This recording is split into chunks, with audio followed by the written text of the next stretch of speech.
Imagine that you're sitting next to someone you love, and they're not waking up the way they should. Something's off, and you know it.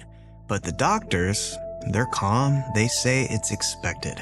They say, we've seen this before. And you say, well, are you sure? And they say yes. And now you're the only one that's still worried. Because once they've decided what's actually happening, they stop looking for anything else. No one checks, no one stops, and no one listens. In 2005, a healthy 37-year-old woman named Elaine Bromiley walked into a hospital in England for a routine sinus operation, but she never walked back out. This was not a high-risk surgery, not an experimental procedure. It was the kind of operation that happens 1,000 times a week, and it almost never makes the news. But what happened next did more than just shock a family. It forced the entire medical world to ask, what if following the rules is what actually kills you? Elaine and her husband arrive at the hospital with their 2 small kids. She's got a chronic sinus condition that's been flaring up. Doctors recommend surgery to fix a blockage and prevent future infections. It's elective, it's low risk, it's textbook. Martin brings the kids along to ease their nerves. He tells them, Mommy's just having a quick operation and they'll be able to have lunch together by noon. They kiss her goodbye as she's wheeled into the operating theater. Inside the OR, everything is by the book. The lead anesthesiologist has 16 years of experience and the ENT surgeon over 3 decades. And even a second airway expert is standing by, along with 4 nurses, and 3 of them are seasoned pros. This isn't a short-staffed ward, and by no means are they cutting any corners. This is as safe as modern medicine gets.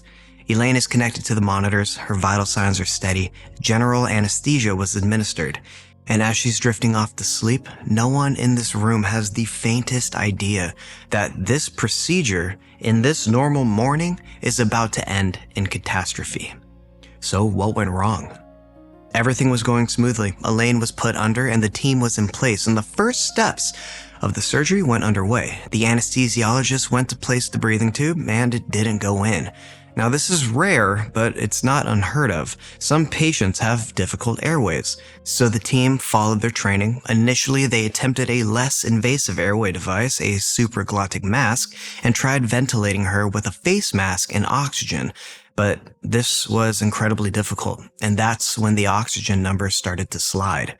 On the monitor, her oxygen saturation, which should be near 100%, fell to 40%. Her heart rate began to drop as well, and within roughly 4 minutes, Elaine's face was turning visibly blue from lack of oxygen. The team now faced every anesthesiologist's nightmare, a can't intubate, can't ventilate scenario. Despite their skill and preparation, they could neither get the tube into her airway nor push air effectively into her lungs. This is now a medical emergency, but one that anesthetists train for. Unfortunately, the clock began ticking loudly in that operating room. This is extremely time sensitive. And that belief, that quiet kind, is where the story really begins to change. So at this point, Elaine's not getting oxygen, and the team knows it, but they remain calm, still working the problem. They try to intubate again, and it doesn't work. So they switch hands. They try again, they try a different tool, a different angle, but still nothing. Now remember that they are an experienced team. These are people who've seen tricky airways before, and they're doing what they've trained to do. They keep trying until it works. The thing is, that's all that they're trying to do. Even when Elaine's oxygen drops dangerously low and stays there, they stay on the same plan. They try and try again. And they're not panicking, they're focused. But so focused that they're not stepping back to ask if this is still the right move. At one point, they do manage to get a bit of oxygen in with a different mask, and her levels really start to improve briefly. But then they go right back to trying to place the tube, and it doesn't work again. And her oxygen drops again. Martin, Elaine's husband and also an airline pilot, would later describe this the way a pilot might. He said, when alarms are going off in the cockpit, the worst thing you can do is just stare at the same lever, hoping that it will fix itself. We have a breakdown of leadership, of situational awareness, of prioritization, of decision-making, of communication, and of assertiveness. And these same factors, these same human factors, ironically, are present in 75% of aviation accidents. And that's what this started to look like. 3 senior clinicians, highly skilled, all pulling in the same direction, but the direction wasn't changing. Meanwhile, Elaine's life was hanging by a thread. While the team stayed focused on intubating Elaine, something else was quietly happening in the background. Time was running out. By the 10-minute mark, Elaine had already been without proper oxygen for at least 6 of those minutes. And that's a critical line, because brain cells don't have a lot of tolerance. 4 to 6 minutes of oxygen loss is where real damage begins. But in that room, no one said this isn't working, and no one paused the cycle. One of the anesthetists would later admit that he'd lost track of the bigger picture. He got tunnel vision. He was so locked in on solving the problem right in front of him that he didn't step back to see what else was changing. There was certainly a loss of awareness, an awareness of time, but also an awareness of the seriousness of the situation. If you like, the awareness of what was happening wasn't shared by each of the consultants. There was certainly a breakdown in the decision-making processes, and it would appear that the communication processes dried up amongst the consultants.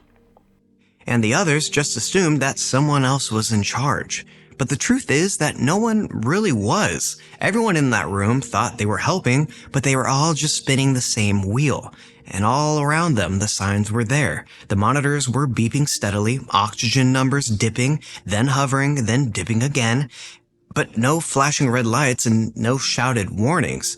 Just this quiet urgency and a professional calm that, in hindsight, feels almost surreal. Elaine's color faded, her oxygen dipped, her body in that moment was sending out every signal it had. And still, the team kept trying. And at some point in that operating room, a line was crossed. No one said it out loud, no one even noticed in that moment, but Elaine had passed the point where recovery was still possible. Roughly 40 minutes after they started, after that dose of anesthesia, the team finally stepped back. They stopped trying to intubate, they stopped cycling through devices, and they reversed the anesthesia. And then they took everything out, hoping that she would start breathing on her own. And incredibly, she did.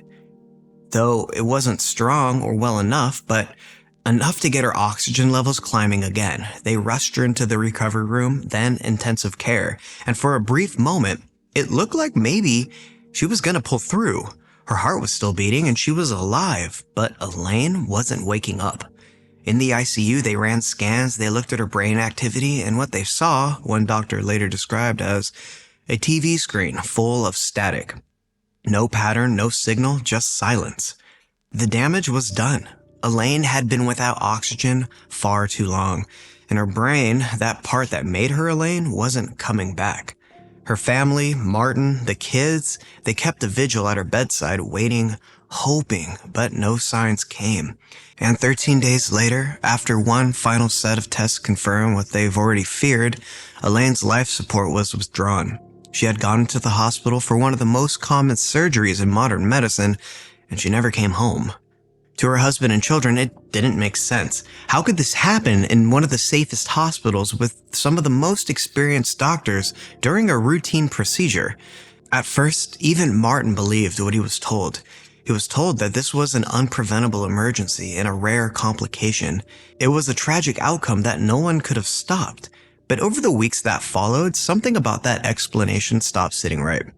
And Martin Bromiley, who'd spent his whole career investigating cockpit failures, started to ask these kinds of questions only someone like him would ask. Martin Bromiley was not just Elaine's husband, but he was also a commercial airline captain, the kind of person trained to look at failure not with blame, but with curiosity.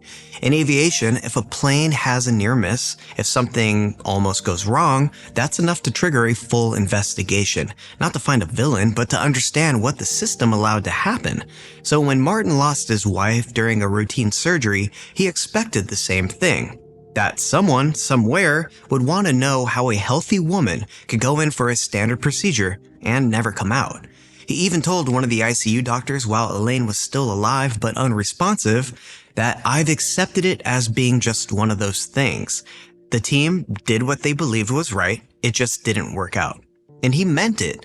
At the time, he really believed it, but after Elaine passed, Martin was stunned to learn that there would be no review, no investigation, no formal process to understand what had gone wrong, unless he pushed for it himself.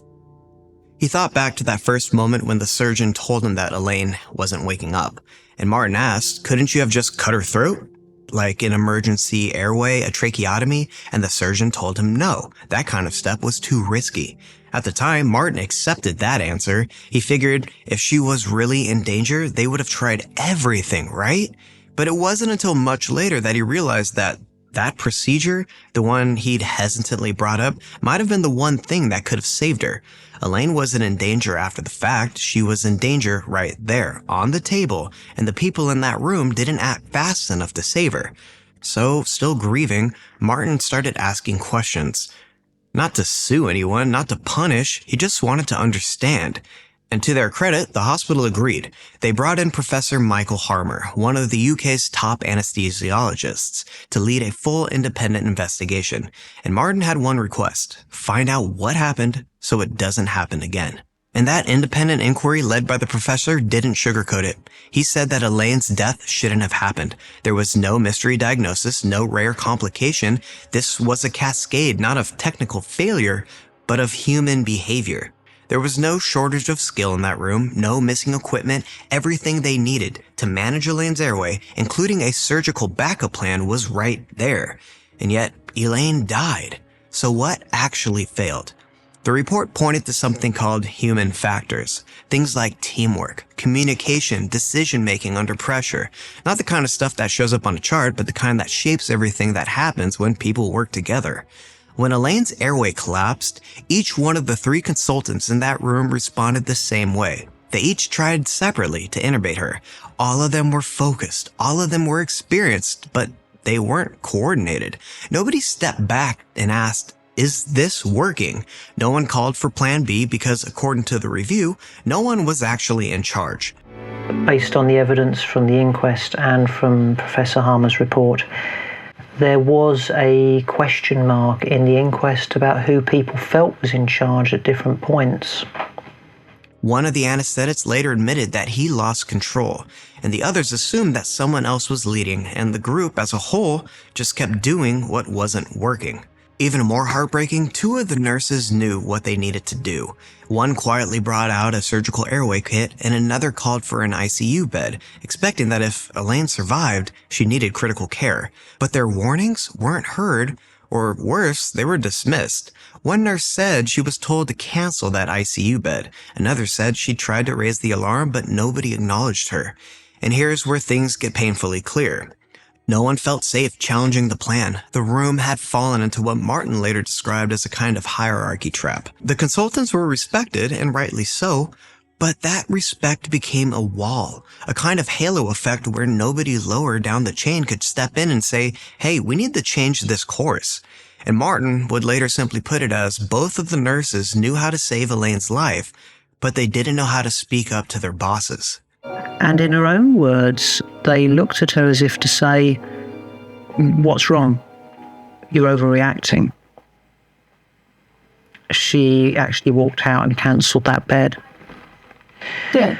At the inquest, 2 of the 4 nurses stated that they knew exactly what needed to happen, but again, to quote from the inquest, didn't know how to broach the subject.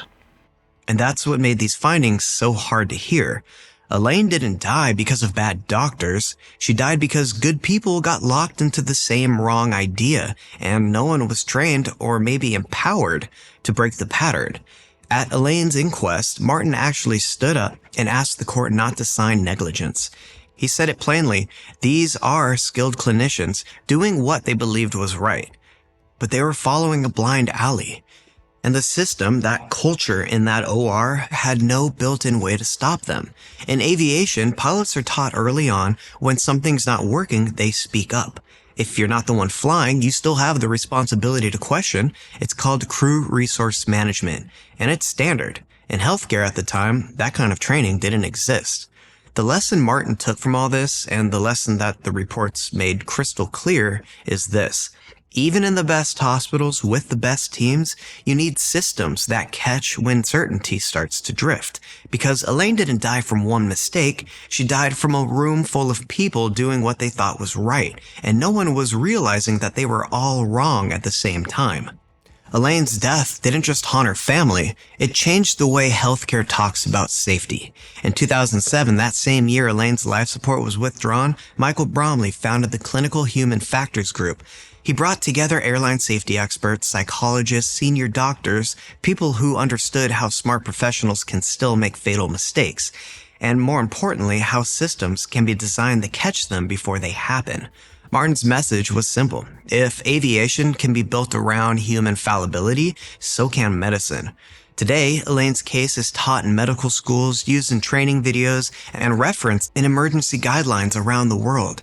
It's the reason so many young clinicians learn about the CICO protocols, can't intubate, can't oxygenate, and the importance of switching to a surgical airway without delay. It's also why more hospitals are now training staff, especially nurses, to speak up when something feels wrong, to flatten that hierarchy. Because the truth is, the smartest person in the room might still be wrong. And that's the real legacy of Elaine Bromiley, a woman who walked into a hospital for a routine care and whose story is now saving lives by reminding people that routine care can still miss. One article said it best, "We're all wrong no matter how good we are." And that's why we need teammates who will challenge us, and the humility to listen when they do. Elaine's case was about procedure, about what happens when everyone's sure they're doing the right thing and no one steps back to ask if the situation has changed. But certainty doesn't just creep in through action plans, sometimes it sneaks in through a diagnosis, which brings us to our next case. The story of a little boy named Jack Adcock and the doctor who trusted a label for too long. In February 2011, 6-year-old Jack Adcock was brought into the Leicester Royal Infirmary. Jack had Down syndrome and a history of heart surgery and was currently on enalapril. But that's not why he came in. He'd been sick overnight, vomiting, diarrhea, and by morning, his breathing was a little harder than usual. It didn't look like an emergency. He was alert, sitting up, talking, just a bit off, but nothing dramatic. The children's ward was stretched that day. Short-staffed, busy, and Dr. Hadiza Bawagarba, the registrar on duty, was covering for 2 absent colleagues and managing the floor alone. She had no direct on-site consultant supervision. When Jack was triaged, nurses gave him a low priority score, like he was just another sick kid in a winter ward, just like the rest of them. The plan was to get him rehydrated, monitor him, and see how he responded. There was no sirens, no panic, just a boy with a stomach bug, or so they thought. The doctor started usual treatment, IV fluids, blood tests, a chest x-ray just to be safe, and nothing about the plan felt rushed or careless. The doctors knew that this is what you do for a kid with symptoms like his, but from that point on, everything Jack did was seen through the lens of one diagnosis. Gastroenteritis. That became the frame. The fast breathing could be dehydration, a little sleepy, well that tracks, and there was no appetite, so that makes sense. No one was ignoring his problems, they were just interpreting them all as part of a picture that had already been drawn. Over the next few hours, Jack was reviewed by several different clinicians, but no one challenged that initial call, and as more people saw him, it just got stickier. Each handover repeated the same story, each note reinforced it, and because Bawagarba was the most senior doctor physically present, her framing reshaped how everyone else approached Jack. Later that afternoon, the on-call consultant did return to the hospital, but he never went to see Jack in person, and Bawagarba mentioned some of the lab results, a few that were concerning, but she didn't sound alarmed, so the consultant trusted her read on the case and moved on. Nobody meant to miss anything, it's just that once the story took hold, nobody paused to reframe it. What started as a reasonable assumption, a common bug and a tired kid, later became something closer to the fact. It was unspoken but accepted, and from there it kept rolling. The diagnosis was now moving faster than Jack's actual condition. When enough people repeat the same conclusion, it stops feeling like a guess and it starts feeling true. As the afternoon wore on, the story started to fray. Jack wasn't improving the way you'd expect if it were just a stomach bug. His test results were not making sense. And one of the early ones, a blood gas test, measures oxygen, carbon dioxide, and acidity in your blood, basically showing us how well our lungs, heart, and kidneys work, and that blood gas test showed a lactic acid level of over 11. And that's not a small bump. That's a number that usually means this body is under serious stress, something like sepsis or shock. But in the moment, the results all chalked up to dehydration. Clinicians were familiar with mild lactate elevations, the kind that hover around 2 to 4, and they started to get anchored to that diagnosis. A lactate that high didn't fit, so it was dismissed. No one stopped to ask, what else could it be? No one looked deeper. And later labs showed signs of infection, organ strain, and that chest x-ray came back and it showed pneumonia in the left lung. That should have been a turning point, but instead of prompting a full rethink, it was slotted in. Okay, maybe he aspirated, so let's add antibiotics. Let's keep going. The working story, that gastroenteritis with complications, stayed in place. And behind the scenes, the hospital system failures were piling up too. An IT glitch delayed lab results for hours, vital signs weren't escalated, and one agency nurse even turned off an oxygen monitor alarm and didn't tell anyone. Jack was getting sicker. The numbers showed it, his behavior showed it, but every signal was getting filtered through the same frame, the one that was written hours ago. At this point, his oxygen levels were borderline. Blood pressure was low, his hands were cold to the touch, and he was less responsive than before.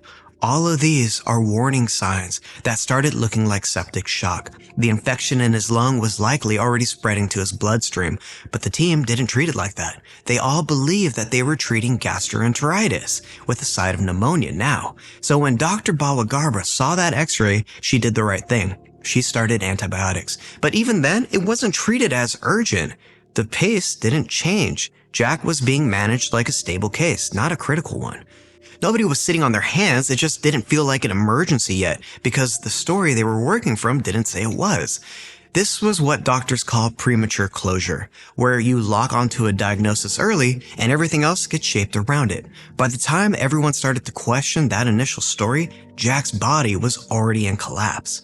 Around the same window, another quiet failure slipped in, not diagnostic, but procedural. Enalapril, a heart medication Jack normally took, had been correctly left off his drug chart that day, but nobody clearly told his mother not to give it. When she asked the nurse for guidance, she was mistakenly told it was fine. Trusting that instruction, Jack's mother administered the medication at 7 p.m.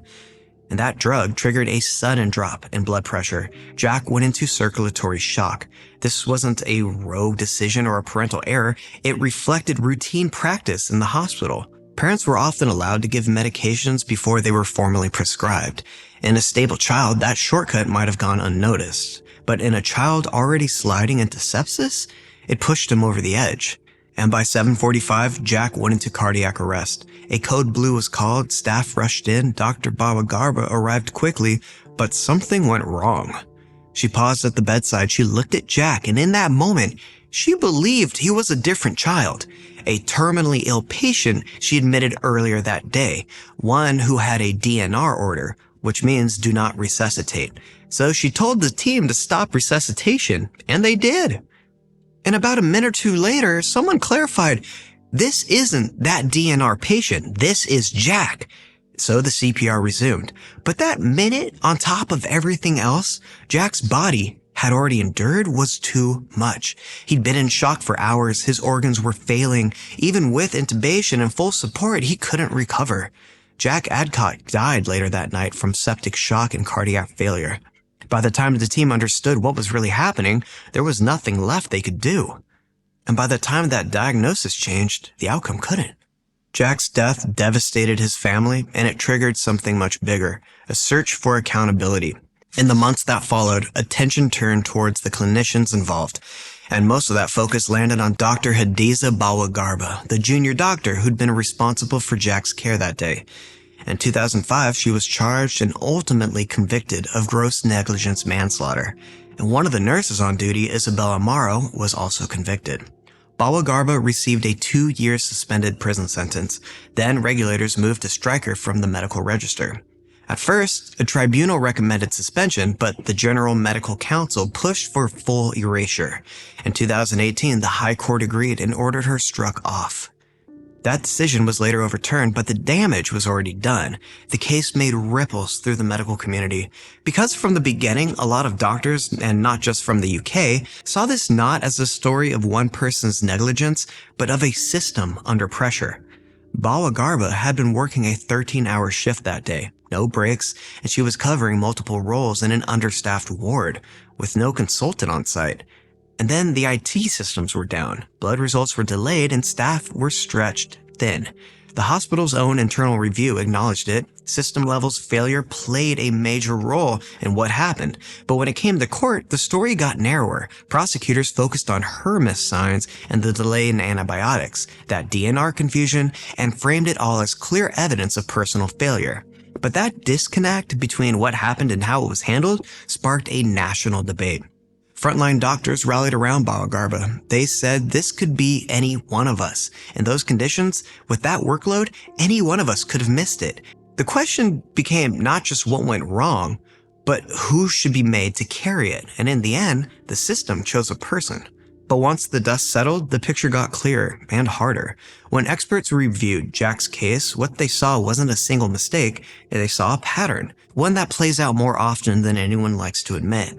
At the center of it was diagnostic momentum. It started with gastroenteritis, a diagnosis that made sense in the moment, but once that label was on Jack's chart, it started to shape everything else. Each handoff, each note, each review reinforced it.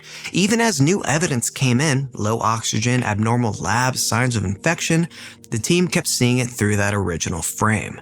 That's momentum. Once the story's been set, the next person picks it up already believing it's true. Communication gaps, a missed handover at the start of the shift, scattered updates between overstretched staff, delayed labs, not enough eyes on patients. Everyone's juggling too much, and all of it happening in a setting that was already maxed out to begin with. Now, maybe none of these things on their own would have guaranteed a bad outcome, but together they created a situation where even smart, well-meaning people couldn't see what was right in front of them. Because by then, the diagnosis had stopped being a theory and it became fact. And everything else, the worsening vitals, the change in behavior, the missed second opinion, just became background noise. When Dr. Bawa Garba was convicted and struck off, it wasn't just a disciplinary decision, it sent a message. And for lots of doctors, that message was chilling. If a junior doctor could be criminally punished for a failure rooted in a system overload, what did that mean for the rest of them? Thousands of doctors signed petitions, many donated to her legal defense, not because they thought she was blameless, but because they knew how often they had worked under those same conditions. The medical profession has never been so united in fear, really, and in anger at the actions of the GMC, dragging a hard-working, dedicated doctor who, by all accounts, was an excellent doctor that loves her profession of paediatrics. They've dragged her through the court to strike her off. They made her a scapegoat. A fellow junior doctor who worked in that same hospital at that time later said, "I used to pray that nothing bad would happen." And it captured what many were thinking. There but for the grace of God go I. It's a confession about working in a system where safety felt like luck, and that if circumstances were slightly different, that could have been them. The case forced national reviews. People started to ask hard questions about how the General Medical Council handled error, about whether the system valued learning or just blame. And clinically, it changed things. Jack's story became a teaching case, not just for sepsis, but for diagnostic bias. Medical schools and hospitals started talking more openly about things like diagnostic momentum, anchoring, and premature closure. The idea of diagnostic timeout, taking a moment to ask, could this be something else, gained traction. Handovers got more attention. Junior staff were encouraged, at least more than before, to speak up if something didn't sit right. And there were new pushes for better consulting coverage, clear escalation paths, and more support on chaotic days. Jack's death made people look at how agreement itself can become more dangerous, how a wrong answer, once pushed along enough times, can feel like truth. It forced medicine to confront a hard fact. Certainty can spread just as quickly as infection, and if no one questions it, it can be just as lethal. If you've spent any time reading medical negligence cases, you start to notice something unsettling. It's the same story over and over again. Different patients, different hospitals, same mistakes with same outcomes. This next story isn't about one person. It's built from real cases. A 27-year-old woman in Ireland, a man in the US in his 30s. Both showed up to the ER with chest pain and shortness of breath. Both were told it was anxiety, and both died of massive pulmonary embolisms that were never tested for. In this story, we're going to call him Chris. Chris was 27, healthy, active, with no medical history to speak of. One night, out of nowhere, he started having a deep chest pain, the kind that doesn't let you ignore. He felt short breath, tightness, chest. Something wasn't right, so he did like most people would. He went to the ER. He walked in, he was breathing fast with one hand on his chest, trying to keep calm, and trying not to overreact, but also trying not to pass out. They checked him in, his blood pressure was up, his heart rate was fast, but the chest x-ray looked fine. There was no fever, no history of heart problems, and no immediate red flags. Chris told him that he felt like he couldn't take a full breath and that his chest felt heavy, it was tight. But nothing obvious showed up on the test, and in a busy ER with a guy in his 20s and a clean scan, that kind of discomfort can start to look a lot like anxiety. After a few checks, one of the doctors sat down with Chris and gave him what sounded like good news. His heart looked fine, his lungs were clear, and they told him it was probably anxiety. And for a moment, it kind of made sense, right? He's in his 20s, he has no known health issues, and they said that the symptoms he was describing were actually really common: chest tightness, racing heart, shortness of breath. They're all common signs with people that are having panic attacks. Chris listened, he took it in. It wasn't what he was expecting, but it felt better than hearing something worse. But to Chris, something about that didn't feel quite right. He'd been stressed before, sure, he had work, he had bills, all the usual stuff, but this felt different to him. It felt physical, it felt real, and it felt heavy. The team didn't order more tests, they didn't check for clots or do advanced imaging. They gave him a paper bag and told him how to breathe through it. They sent him home with instructions to follow up with his GP if things didn't improve. His heart was still racing, around 110 beats per minute, but they didn't seem concerned. They said it was probably adrenaline. So Chris went home with a diagnosis of anxiety. He tried to accept it, tried to settle into the idea that maybe that's all it was. But over the next day or two, the feelings didn't pass. If anything, it got worse. And the next night, it came back hard. Same tightness, same breathlessness, same fear that something deeper was going on. So Chris went back to the ER. This time, the breathing was even harder, the weight on his chest heavier, and he told the nurses at intake, "I'm back because it feels like I can't breathe right." They recognized him, same name, same complaints. In their eyes, it wasn't something new. It was a continuation of the same thing. It's anxiety.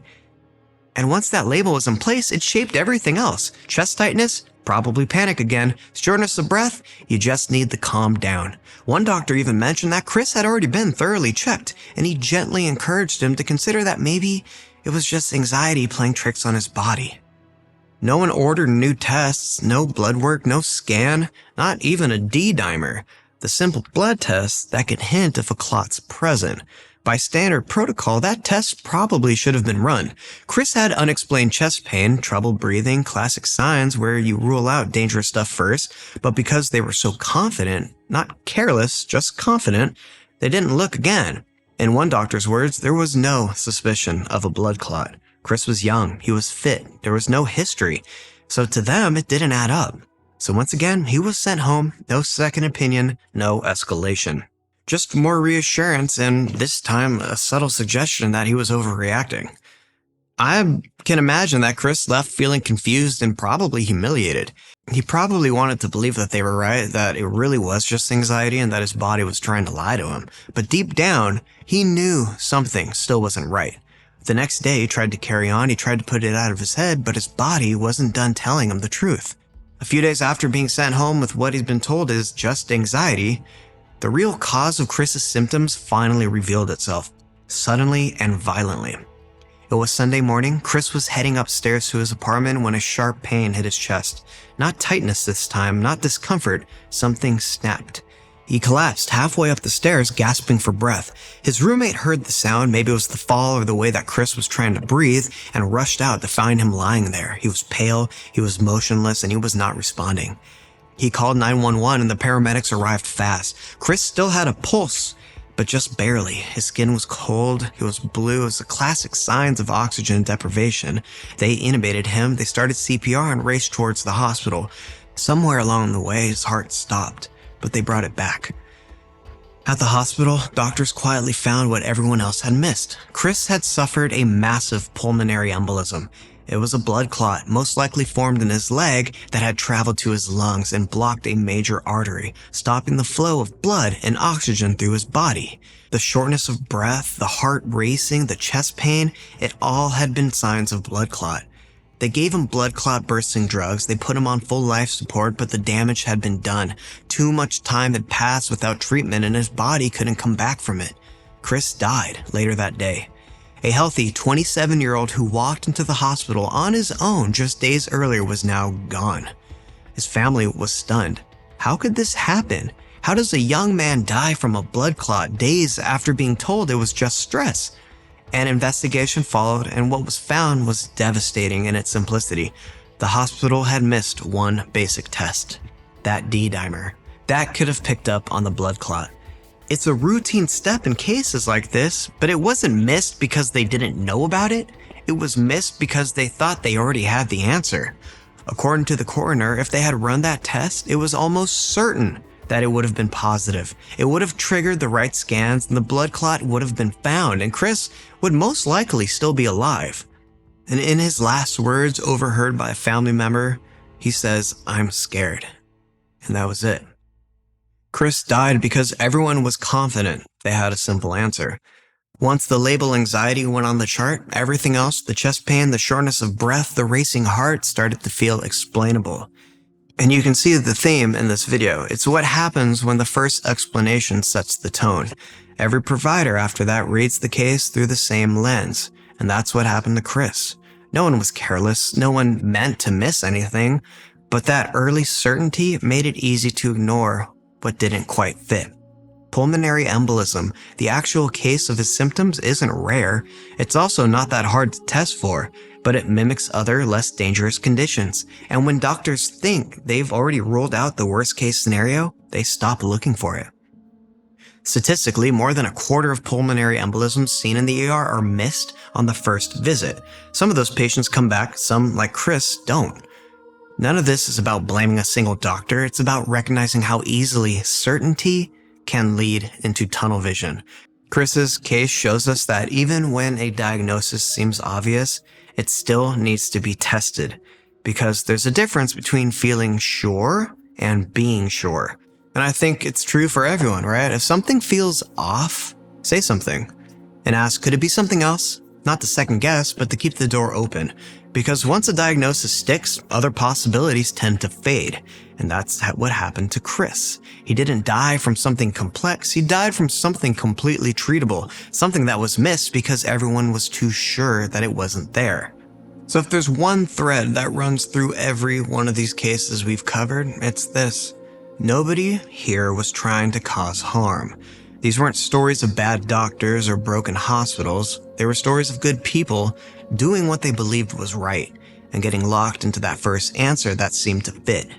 And that's the problem, because once a team lands on a diagnosis or a procedure or a story that seems familiar, it's incredibly easy for everyone else to go along with it.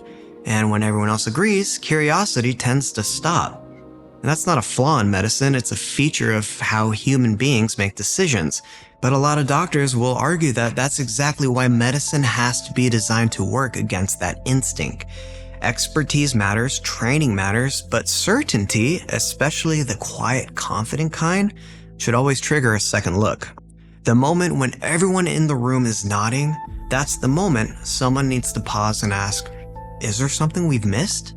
It doesn't take panic, it just takes one person willing to reopen the question. Because in every case we've seen, Elaine, Jack, Chris, the mistake wasn't choosing the wrong answer, it was stopping the search too soon. Certainty isn't the enemy here, right? But it needs failsafe. And sometimes that failsafe is just one person asking the question no one else is asking. Are we still sure? Thank you for watching this video. Make sure you like, comment, and subscribe, and ring that bell for notifications if you want to hear more of history's mysteries or life's disturbing discoveries. I'll see you in the next one. Bye.